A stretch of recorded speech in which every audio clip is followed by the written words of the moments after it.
let's start. So what next? Options after BTech, correct? Now, this one is a question for all the attendees. So you just need to honestly answer what you think. What can you expect in the immediate future? So this is particularly of interest to people who are going to graduate this year or the next. People who are writing the final semester exams this year or the people who will be writing final semester next year. So what do you think you can expect here? So you can just enter the chat window what option you think.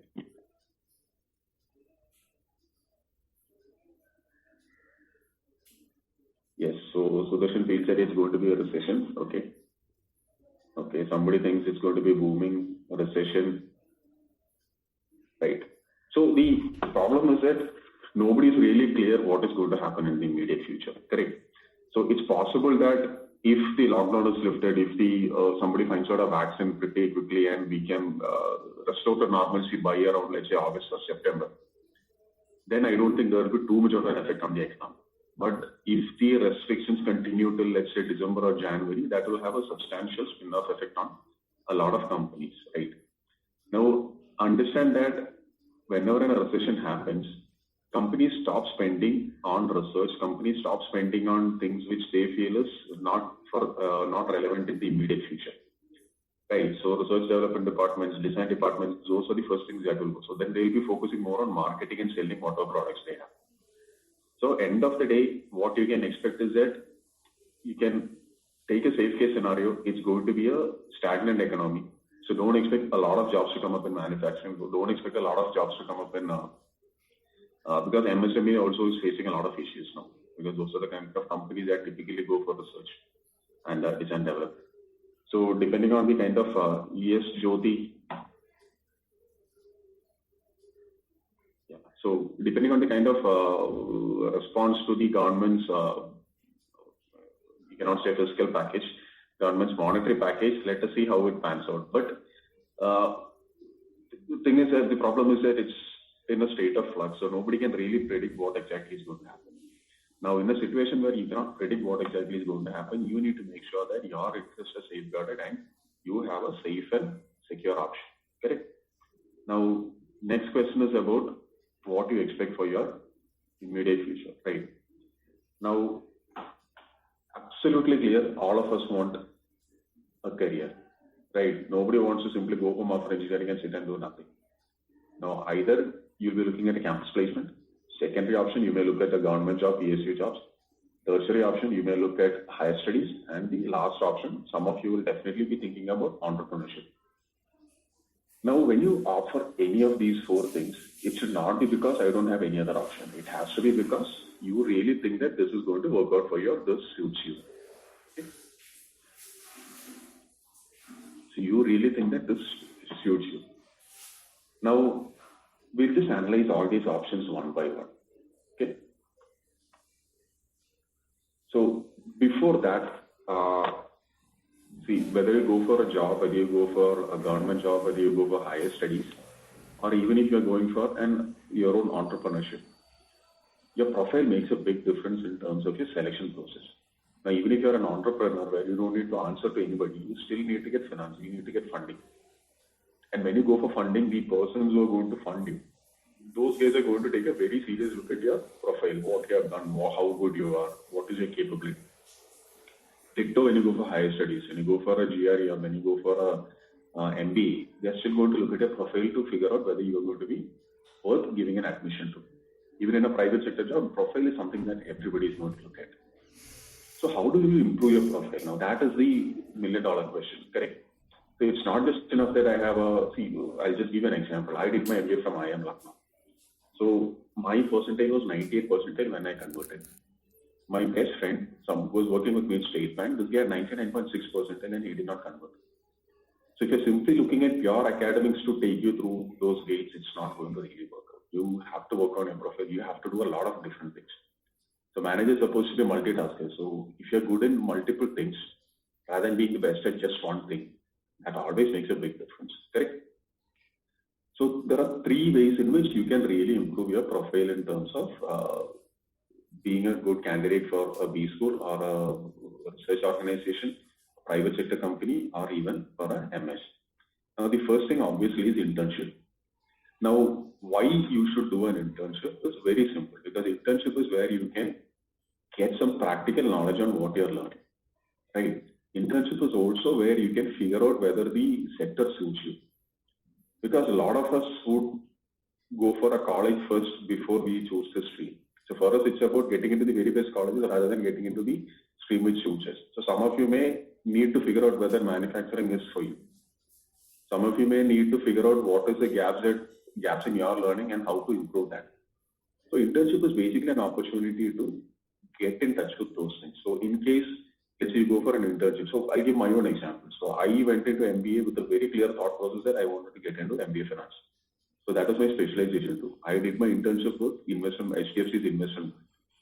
So 2 months spending in Bombay in the project finance department, I realized that finance was not my cup of tea. So that is when I decided to switch my career to a general manager kind of profile and mentoring and training sessions. So 7 years I've been doing that, pretty happy. So basically that internship helped me come to the realization that what I should choose. So internship basically, in a way, it helps you, one, to figure out whether this is really your chosen path. Second, if there is a gap in your capabilities, it helps you to figure out that and fill that gap. So for example, I don't know how much 3D printing forms a part of your course curriculum, but rest assured, this is going to be the future of manufacturing. Maybe in 5 years, maybe in 10 years, maybe in 15 years, but that is the way the world is moving. So if at all you have no idea about what that is, if you can do an internship in some of the companies which are in the 3D printing, you can get those capabilities. That makes a huge difference when you actually start looking for a job and when the future meets that requirement. So maybe 5 years down the line, you would have a clear idea of what 3D printing is and probably you will be working in those segments. Correct. Now the second thing is certifications and skill development. So certifications again makes a big difference, because basically you're looking at any placement any placement process or any MBA selection process. They're going to look at your CV, what you have done. And that points make a big difference in terms of whether you're selected or not. So if you have some additional certifications, if you have some additional skills, which you can highlight in your CV, it makes you stand out in front of your peers. So if you have 100 people applying for 10 jobs, only the 10 best are going to be selected. So how do they select the best? It's not because, until they work, they don't know who's the best. Or until they start studying, they don't know who is the best. But somebody who shows these sort of things in a CV, like having done an internship, that shows that you're very serious about it. Having done a certification, that shows that you're very serious about building up your competencies. So try and get some certification. So a lot of options available for doing online certifications and all those things. So try and do those certifications, those skill development courses, which basically adds to your capabilities. Now that will come off really high use when you start doing let's say your MBA or your MS or even your private sector jobs, correct? Last is some sort of social work. Now, as you move into higher level positions in the company, let's say you go to managerial positions, companies also start to look at how you're going to interact with people. So do you have that people skills? Do you have that empathy? So particularly when you go for an MBA interview, they definitely look at whether you have some sort of social work background. So if you are the kind of people who cares about others, who's doing something to help the others, that makes a big difference in terms of your profile. So as an example, I can tell you my own batchmate. Now, this guy was a very average student from a very ordinary college in Calcutta, extremely average academic, so nothing extraordinary to talk about him. But his plus was that he used to work with an NGO that was in education, so underprivileged kids, teaching them, mentoring them. So that sort of thing, that was that he was doing. He got selected to IIM Lucknow just because he was talking about that thing during the interview. He got selected into Hindustan Unilever, and he talked only about this experience, this working in the NGO. So basically, you are just showcasing that if you are really passionate about something, you really care about people, that passion and that caring can be shifted to something else. So ideally, for your profile improvement, you need to focus on these three aspects. Basically, doing the internship, so certifications and skill developments, and social work and NGOs. Okay. Now, these are the resources that you can simply take down if you want to go for some internships and for courses. So one thing is that all of you must make a profile on LinkedIn, because LinkedIn is ultimately the best network for professionals. So this will help you in your future job search. It will help you for a lot of recommendations. It will also put you in touch with a lot of opportunities. A lot of top companies post their internship requirements on LinkedIn. Okay. A lot of companies post their job opportunities on LinkedIn. Now, if you are in that network, it's easy for you to apply. So make it a point to have a LinkedIn account for all of you. The second thing is when you take those all these accounts, have a professional sounding email ID. Okay. So please don't have something like Terminator 61. It has to be something professional. It has to have your name and it should sound professional. It's very important even when you're starting to apply for your MS or your MBA or even for your jobs. Correct. So have a proper professional email ID. And then go to these websites. So one is Internshala, you have something called Let's Intern. LinkedIn, obviously the first choice. Glassdoor is there, again, pretty similar to LinkedIn. And there are other sites like Hello Intern and 20NI. So these are all websites which will put you in touch with a lot of internship opportunities. Now, the other aspect is that a lot of government sector companies also post internship opportunities, but then you will have to go and check their individual websites. So what I would suggest is that in case you are interested in working for a particular company, keep checking their website to see if they are posting any internship opportunities and then apply for that. And if you are on LinkedIn and try to connect to somebody in that company. So through that network, you should be trying and getting internships. Now that works a lot in several cases. Okay. So have that network, build up that network. Let's say if there is a company that you want to work in, either as an intern or as a proper job, try to connect to people in that company, try to follow that company on LinkedIn. And then when they put up any of these job postings or any of these internship options, you will get a notification. So which means you can directly apply to that. And definitely a company would prefer somebody who is on that network than somebody from outside. So this is something that you should ideally be looking at doing, correct? Now for the certifications and courses, again, there are a lot of options like you have Coursera is there, you have Simplilearn, Khan Academy is there, EDX is there. Then a lot of American universities have put up a lot of their online courses for free. Stanford is one. Even IMS Pro School has a lot of options where you can develop those skills like digital marketing, analytics. Now, so data analytics again is another sunshine industry like our 3D printing. So there's a lot of opportunities coming up there. Okay. So we'll just look at each option, each of the 4 options that we have. We'll just analyze what are their pros and what are their cons. Okay. So obviously, campus placement is the best part about campus placement is that you are getting a job right out of college. So you don't need to worry about what next after college. You don't need to face your relatives who won't ask you what you're doing. You don't need to look at your dad and say that I still haven't got a job. So this gives you a lot of safety, it gives you a lot of support in terms of the things that you can do. Okay. Okay, there's a question from Karthik. With lockdown in place, are companies offering internships? Yes, they are. Yes, they are. So basically, a lot of companies are offering work from home internship opportunities, but this will be more in terms of kind of like digital work. But end of the day, if you can work for a company, you can, let's say if you want to design, at least that can be done online. So still keep checking. If you have free time, doing it really makes a big difference. Okay, so you go to LinkedIn, create a LinkedIn account, and follow some companies which you are really looking forward to working with. Okay, once you start following them, all the opportunities which they post will come to you automatically.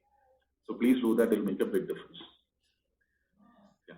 So the first thing is you get a job much early. Okay.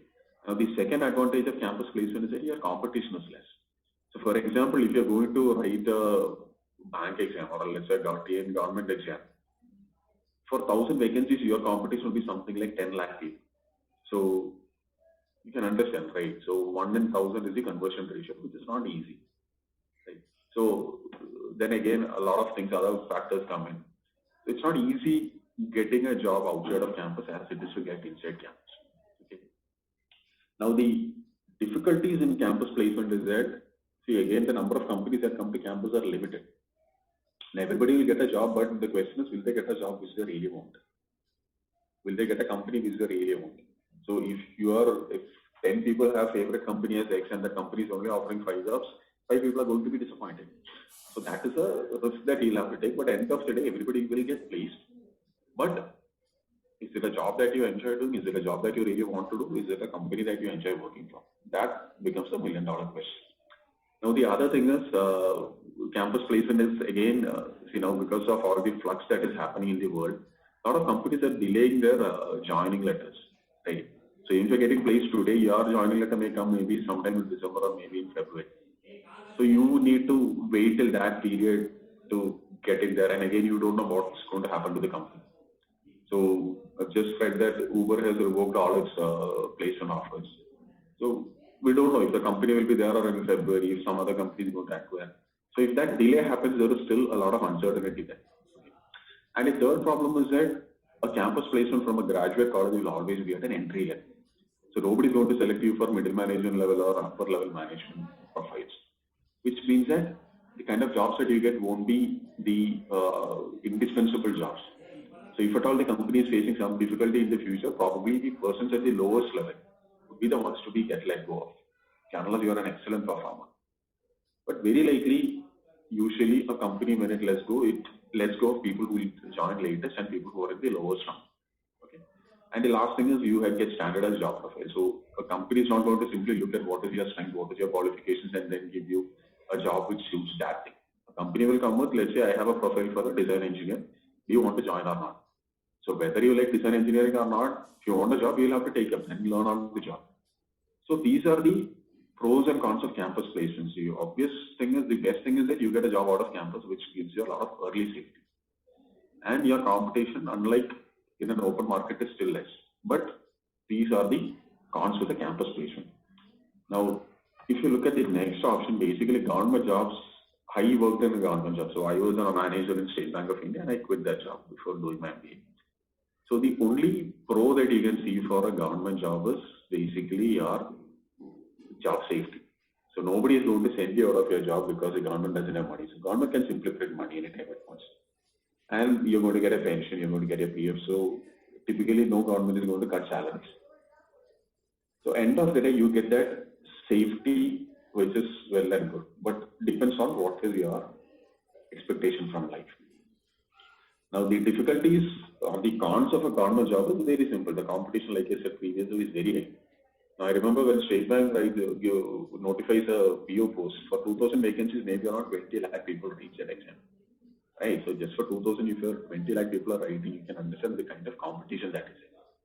And second thing is, for a lot of government sector jobs, there is a lot of delay in terms of once the exam is done, the results are out, the rank list is published, and you're given an appointment letter. It may take somewhere around 3 to 5 years. So are you really prepared to wait 5 years to get a job just because you have written an exam and cleared it? You don't know. It's difficult. And the third aspect is lack of career advancement. Now I know that you are definitely the top 3 colleges in Tamil Nadu. Correct. Now, obviously you are there because you are ambitious in life. Now the problem with the public sector unit or a government department is that the promotions are very limited. Okay, so there is a very structured way of doing things. Now, irrespective of whether you are the best performer or the worst performer in the company, you can apply for a promotion after X years. Now that doesn't happen in a private sector. In a private sector, if you're a top performer, you get promoted very quickly. If you're not a good performer, you get sent off. So government sector, if you're not a good performer, you are safe. But if you're a good performer, if you are a top performer, you'll not be very satisfied with your job. So typically what happens is that in a State Bank, it will take at least 10 years to become a chief manager. Now, you go to an HDFC Bank or one of the private sector banks, if you're a top performer, in 2 years, you'll become a chief manager. So that is the difference. Okay. Now, the last and most difficult part of government PSU jobs is basically ethical considerations and accountability. So you may not always have the best boss. Okay, you may also have to bend a few rules. You may have to close your eyes when something happens. So it's not something which is conducive for people who have a very strong moral background. So these are all the cons of going for a government. Now, this doesn't happen in a private sector. Private sector is never expected to do that because for them, efficiency and performance matters. Right. So then your higher studies. Okay. So having gone through higher studies, I can say that for the current situation, that is the best option. Now, the pros obviously is, one, you can rectify mistakes. Now, rectify mistake in the sense that a lot of us would have taken up engineering because your parents insisted on it, or because your friends were taking up that, and because people were telling you that this is the best way to get a job. Correct? Now, it's possible that maybe 2 years down the line, maybe 3 years down the line, you realize that it's difficult, or maybe engineering is not really a cup of tea. Okay, which job-oriented courses will give opportunity to work in Germany after graduation or manufacturing engineering? So I'll come to that towards the end. So yeah, what I was saying was, so in case engineering is really not your cup of tea, you need to look at something different, correct? Now higher studies gives you an option of changing your track. So for example, I am a lawyer, my background is law, so I am working in a education industry. I had a batchmate who was a lawyer, who was a doctor, now he is working in the finance industry in a private equity as a consultant. I have another batchmate, engineer, he is working as an HR consultant. I have a commerce graduate who is working as a finance professional. So end of the day, when you do an MBA, your job profiles, the kind of jobs that you can look for is based on your core strength rather than your graduation. So if you want to do an MS, you definitely would have to do it from your graduation. When you do an MBA, your graduation doesn't make a big difference.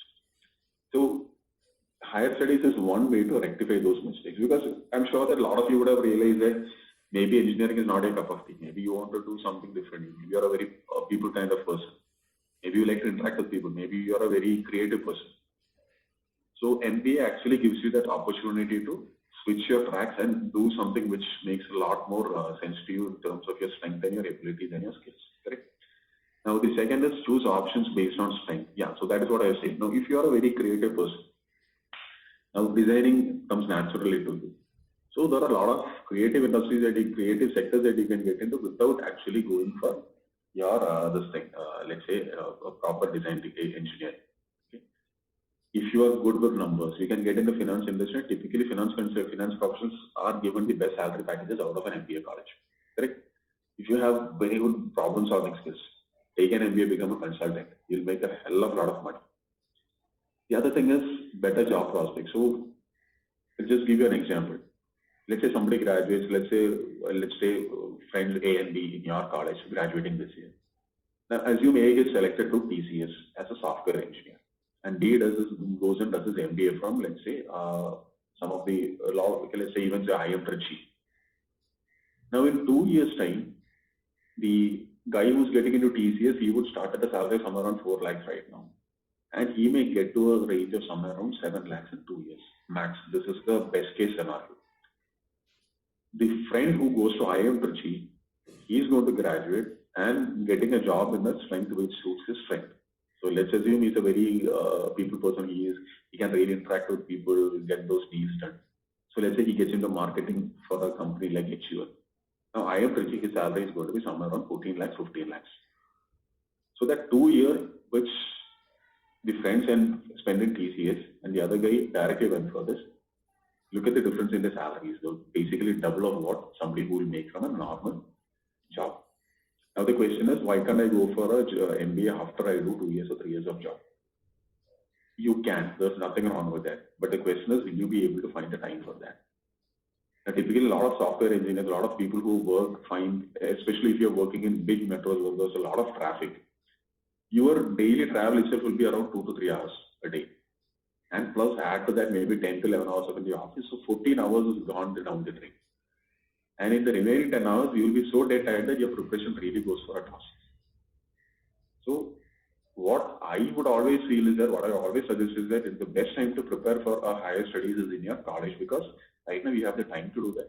Secondary thing is that you have the mental track to study. So somebody who is working for 3 years or 4 years, when he starts preparing for his MS or his MBA, it's difficult for him because he's not used to opening a book now. Then he has to get back to track, which again is another big mountain to climb. My own experience. So I actually went for MBA a few years after my graduation. It's very difficult to get back to those studies. Correct. So best time to prepare for MBA or MS is right now when you're at college, because you have the time, you have the ability, and you have the track to study. Correct. So that is the thing. So now better job prospects, definitely you are going to get selected. So the guy who graduates from IIM Trichy would be in a middle management level. Now, there's not a guy who's going to get into an entry-level job. Okay, so middle management, obviously, the package also is going to be higher. His growth also will be higher. His increments also will be higher. So definitely, there's going to be a huge gap in terms of friends A and B based on the career path they are choosing. Okay. Now, the fourth one is faster career advancements. So there's a batchmate of mine now. This guy studied from NIT Calicut. Now, this is a mechanical engineer, worked in Alstom for 4 years, absolutely no clue about computers or software engineering. Got selected by Latex View, which is a company based in Chennai, for their analytics team. Now, this guy learned analytics on the job. Within a year, the company sent him to US because he was, simple reason, he was from IIM Lucknow. So that is the kind of push that you get in your brand, in your career when you're from a top brand. So somebody from CEG, somebody from an IIT Madras, these guys all get an advantage in that the thought process is that if you can get into these top colleges, you can get in anywhere. Now, if you add a good MBA degree, let's say an MBA from IIM Ahmedabad or IIM Bangalore or even IIM Lucknow, or you do an MS degree either from MIT or Caltech or one of the top institutes in the world, that shows that you're good enough to get into two of the best institutes in the world, you're good enough to get into any of the best companies in the world. So it's kind of like a branding. So it's just like having a Mercedes car and a Maruti. Both will get you from A to B. But people's perception of you differs based on which car you're traveling in. So the education, higher studies is also exactly the same. What you learn in IIT Madras will be the same as what you learn in, let's say, Caltech. But Caltech has a different brand presence as opposed to an IIT Madras. So always go for the best possible brands that you can study.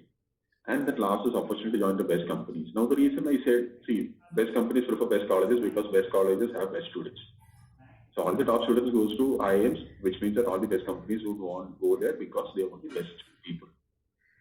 So it's very simple. It's the best, where the best is, the best will go. So these are the advantages of going for higher studies now. The only cons that we can see is you have another 2 years of study. Okay. Then the next problem is that you have competitive exams to write there. So you will have to write an exam called CAT if you want to go for an MBA. You have to write an exam called GATE or GR if you want to go for higher studies in engineering. And depending on what is your strength and what is your weaknesses, you should identify what you have to. Okay. So next is entrepreneurship. So entrepreneurship, it's see, everybody shares really glitzy stories. So you know about Bhavish Agarwal, the head of OYO, who's, let's say, 30 years old now, but he's an engineering dropout and he has built $1 billion company. Okay, you know about Flipkart, you know about Ola Cabs. So there are hundreds and hundreds of examples around us, not hundreds, dozens and dozens of examples around us, which shows that entrepreneurship is successful.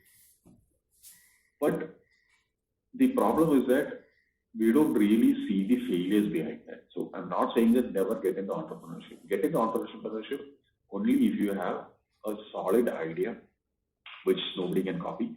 Whether if you have the staying ability, which means you should have the funding ready, they have the team. So all these things make a big difference in terms of how entrepreneurship is going to help you. So there was a study of Indian startups, 94% of them fail within 5 years. So you can imagine if 100 companies start, 94 of them fail in 5 years, means your entire work experience, your entire work for 5 years is going down the drain. Now the reason 94% of them fail is that they don't have good people in the team, they don't have good research, they don't have good ideas. So a lot of them are just copycats. Because Flipkart succeeds, let's just try e-commerce. Because Ola succeeds, let's try e-taxis. So this copycat thing will never go, it's never going to work out. But it's not to say that your original idea is going on. If you have an original idea which solves people's problems, definitely it's going to make a huge difference in terms of how you can succeed and whether you can really succeed. So the advantage is obviously you don't need to answer to your boss because you yourself are the boss. And if it succeeds, there is nothing like success, right? So you have Byju's, who is the first billionaire in the education space. You have people like Bhavish Agarwal, you have people like Sachin Bansal and Binny Bansal. So you have a lot of examples in terms of what successful entrepreneurship can do. But there are also cons. Now, if you look at all these companies that I named right now, Ola is dropping people, Uber is dropping people, Swiggy is dropping people. So all these people, all these companies are cutting salaries, and because that is based on a cash burn model. So entrepreneurship to be successful has to be very frugal. It has to be bootstrapped. It has to have a solid business idea, and it has to have solid support. So the concept of entrepreneurship is obviously arranging the finance. Like I said, 94% fail within 5 years means you need to have the money to sustain for more than 5 years. Second thing is you have to have a solid team. So when you're building a product or when you're building a service, make sure that the people who are building that is top notch, because you cannot skimp on quality there. Let's say if you have two engineers, A and B, A is a solid person who has a lot of knowledge, a lot of experience, but he comes at a much higher salary. Don't pick the one who is cheap. Because the cheap one is going to give you cheap quality, which will, in the end of the day, which is going to watch up your business.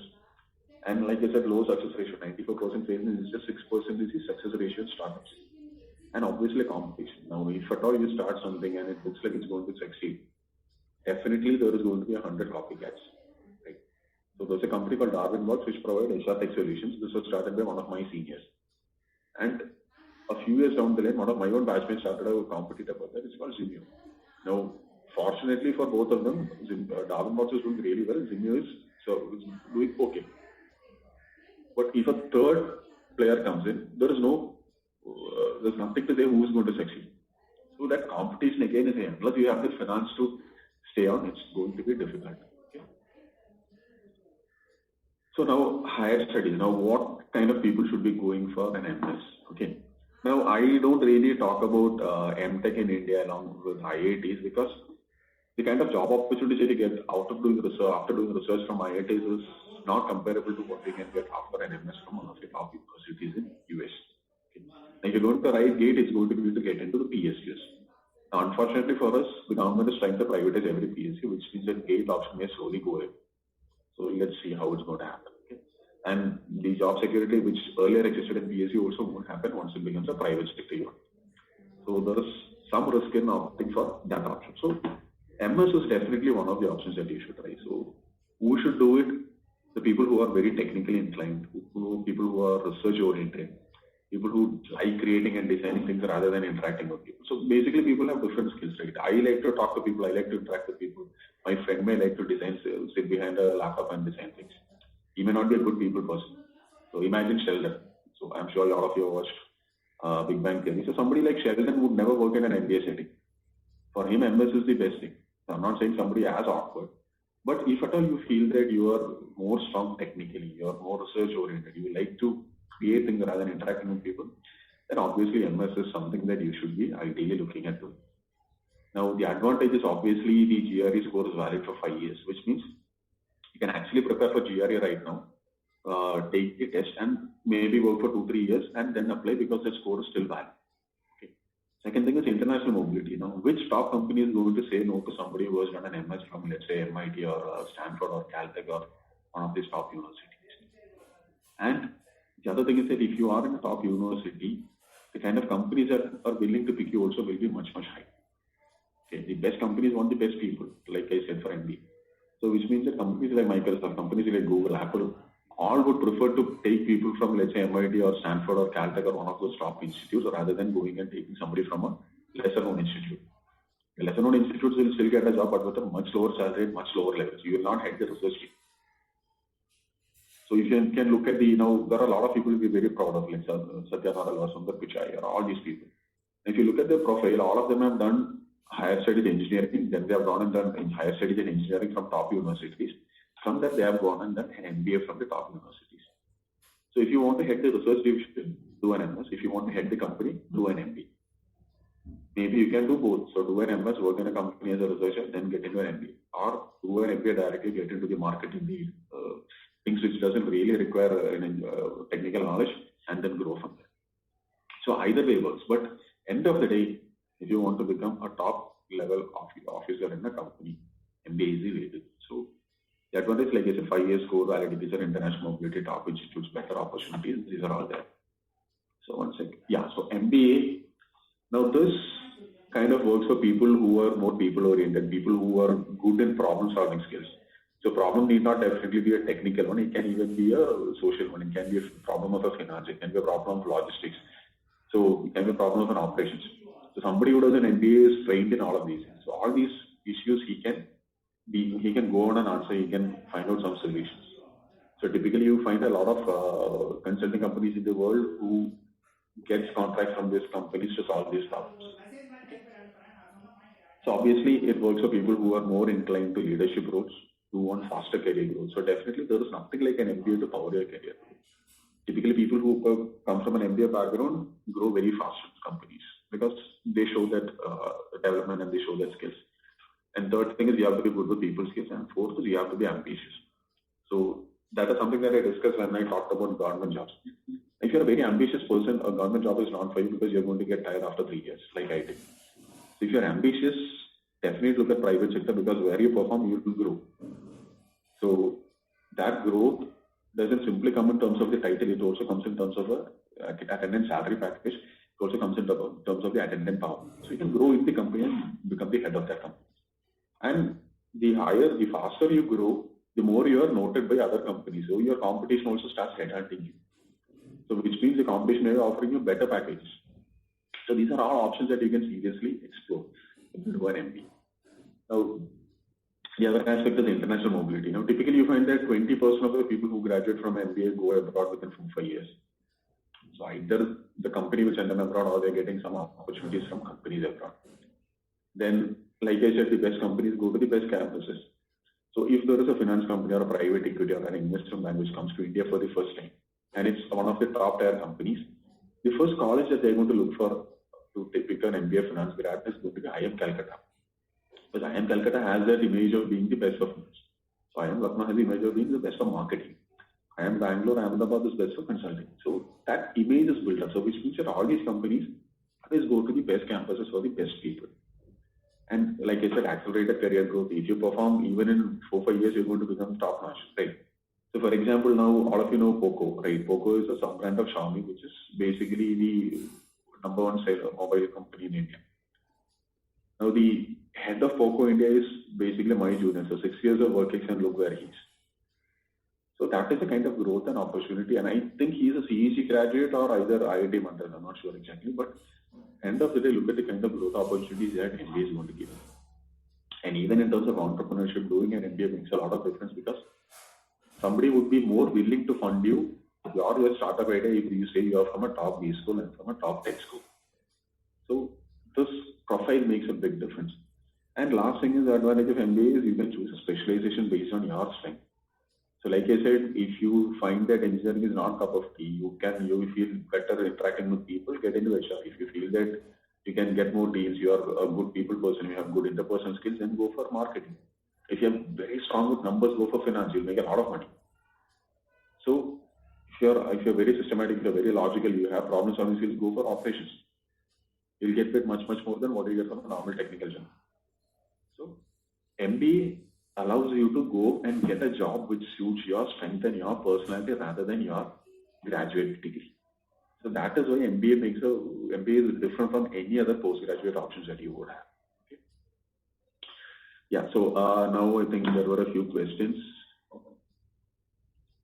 Yeah. So which job-oriented courses will give opportunity working in Germany after graduation, manufacturing and engineering from India? So, Sudhir, my suggestion is that if you want to start working in Germany in the manufacturing industry, I suggest that you do a postgraduate program in Germany. That would be better than simply doing something here and expecting a job from Germany. Okay. Now, typically what happens is that if you want to work in US, if you want to work in Germany, or you want to work in one of those top countries which is famous for manufacturing, unless you have a lot of practical experience here, you're working in some top companies. So let's say you're working in Mercedes-Benz in India or maybe BMW in India. Then you can look for a job in, let's say, Germany. But apart from that, ideally, if you want to work in a place like Germany, the best thing is you do a higher studies there, MS in Germany, and then try and get a job. That will work. Okay. I'm currently preparing for GATE. Is it safe or should I change my path? See, Sudarshan, so if you're preparing for GATE, now, what are your options after GATE? So one thing is that you can go for the PSU jobs. The second thing is that you can go for MTech from IITs. Now, my suggestion is that in case you are trying out for GATE, your options are limited to the ones in India and a few options. I think few options in Germany and Singapore also take GATE examination. I think Sudhir is also asking the same thing. Through GATE, yeah, I think a couple of universities in Germany take admissions through GATE. Not all, but a couple of universities. So the question is that, are you satisfied with the number of options that you have, or do you want additional options? So GATE gets you into the top IITs and NITs, but what kind of a placements do you get out of an NIT? Now the thing is that you can either go for, let's say, So again, there's another aspect. So are you looking for getting into academics, or are you looking for a proper job? So Bisham, can you answer that?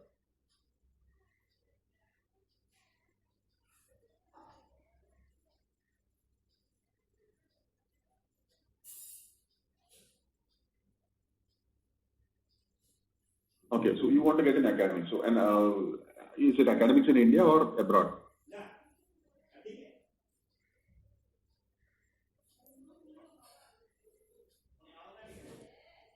Abroad. So see, if you want to get into the academia abroad, I suggest that you should be looking at doing your higher studies abroad.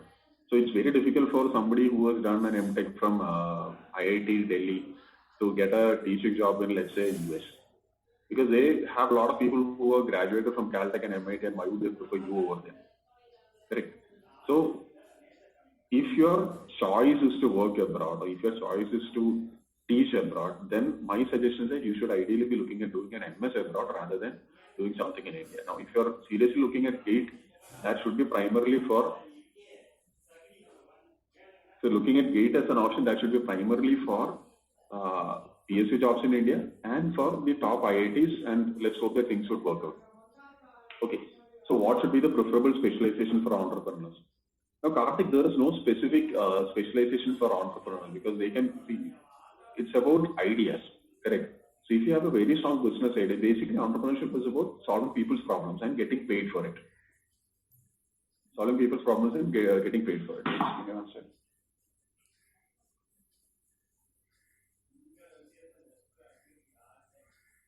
Just one second. Hello?